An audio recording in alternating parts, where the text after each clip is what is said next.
The series that you're about to watch is called the 2020 Elections. Now, we put this series out in 2018, but it's just as prevalent today as it was then. And we had one poem in there which was entitled the 2018 Midterms, and we didn't make any changes in it. So if you'll just overlook that, because the message is still the same. So we hope you'll enjoy.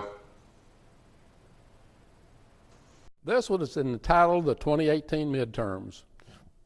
Now, do not underestimate the power of ideology. It's more powerful than you know. Even when you have a well-reasoned argument and think sound proof you can show. See, sound proof will not change their belief.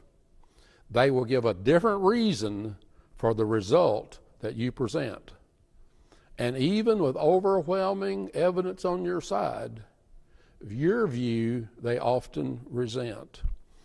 And when you couple ideology with party loyalty, you got a real battle on your hands, because many will vote their party regardless, and that's part of their leader's plan. But let's don't make this too complicated.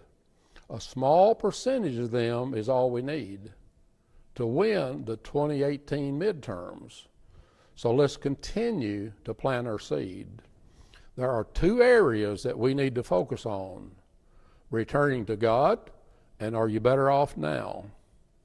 Because God is the only one capable of blessing us if we will stay faithful with our hands to the plow and keep planting the seeds of lower taxes, cultivate our resources and allow them to grow, punish evildoers and protect our borders, stand for truth so the world will know that we are getting back to God and His principles as our nation was in the beginning, and continue draining the swamp in Washington by ending all the corruption and sinning.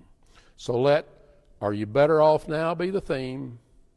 President, tweet out a prayer each day and keep making America great, as dependence upon God is our new way. It's very, very important that we as a country get back to our spiritual base. The reality is that we are in a war between good and evil, and it is a spiritual war. And we cannot win a spiritual battle with political tools.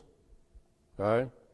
Now, while our president has done some great things on the political front, he cannot win this battle alone.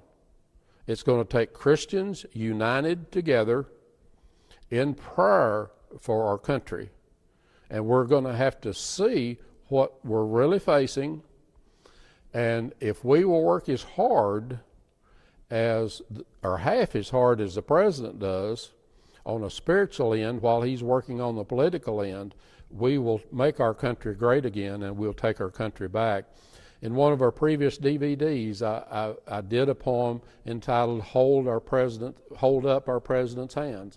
And I took that from, if you remember the story in the Bible, from Moses. And as Moses held his hands up, Israel was winning.